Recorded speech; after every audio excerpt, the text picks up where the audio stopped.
I heard that Season 5 of Handmaid's Tale tanked. So let's talk about it.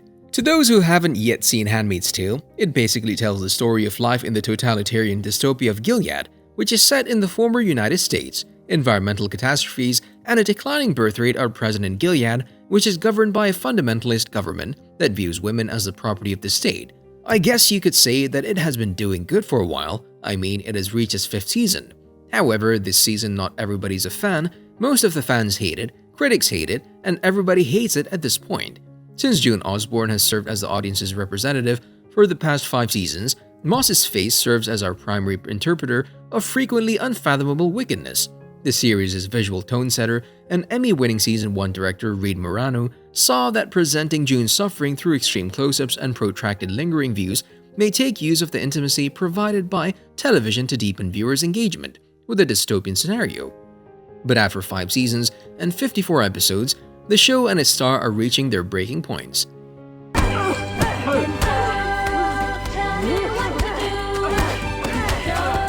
The show's flaws have been visible for at least a few seasons, according to creator and showrunner Bruce Miller, as repeats and redundancies were made worse by the demanding nature of the story.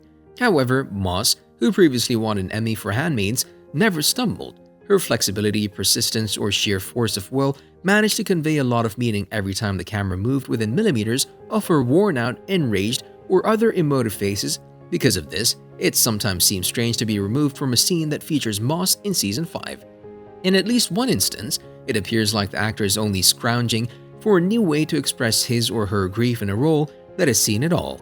Other times, the environment lets her down. Either a piece of expected exposition falls flat, or June's internal arcs are cut short and directed back to a place where they have been before.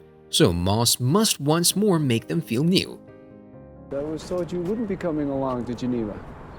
You're not going to Geneva.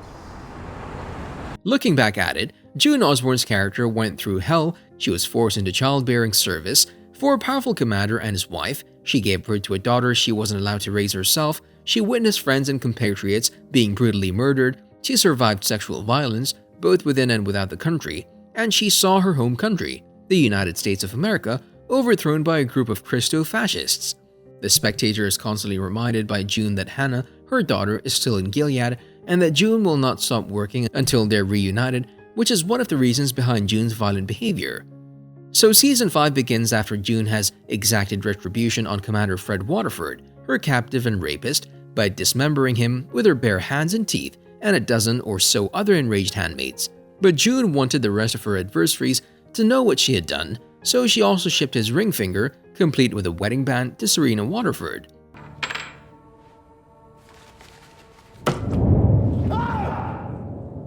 The arc of Serena is also poorly handled. Serena has been imprisoned on rape and sexual slavery accusations, but she's eager to return to Gilead to raise her unborn boy after discovering she was miraculously pregnant in the previous season. Serena's acquaintance, Mrs. Putnam, informs her that Gilead does not distinguish between the status of a widow and a single mother, so Serena could not be allowed to raise her child there herself. Once her legal arrangement is finalized and she's able to move around Toronto more freely, Serena's Canadian supporters, who we initially got to know last season, grow bolder. However, theocratic sympathizers outside Gilead might not be the comrades Serena believes they are. By using June's safe haven against her, Handmaids make another step toward timeliness. Without giving spoilers for those who have yet to smash the like button, no, but I mean minus the spoilers. Imagine this. Imagine Canada becoming a less than welcoming host due to the vocal minority's ugly protests as well as the government's dubious policy decisions. God is not to be mocked.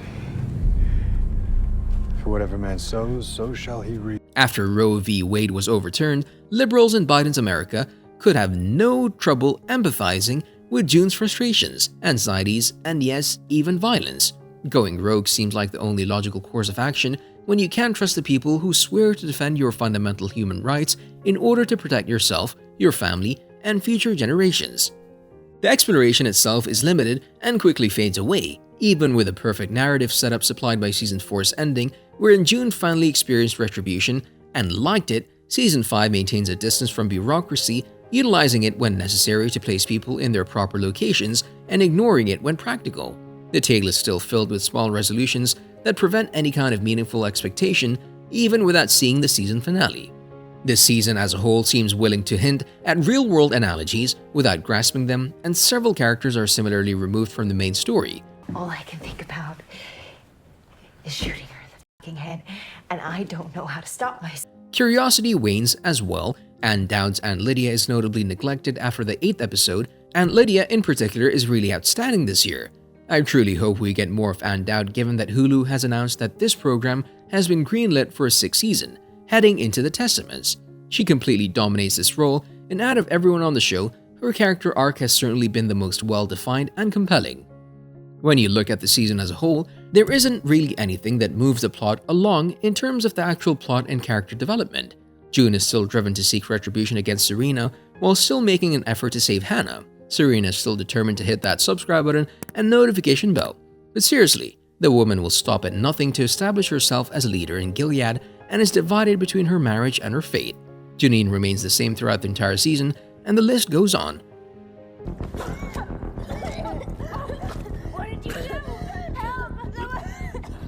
The Handmaid's Tale's first season was successful because it adhered so closely to the book that served as its inspiration, both in terms of its plot and its environment. The audience was imprisoned in claustrophobic domesticity.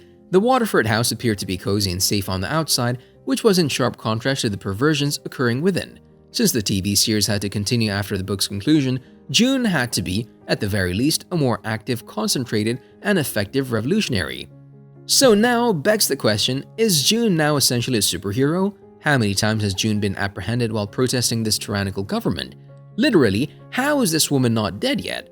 Also, the information we discover about Gilead in the context of the larger world appears to be completely flexible depending on what the plot of any given episode may demand.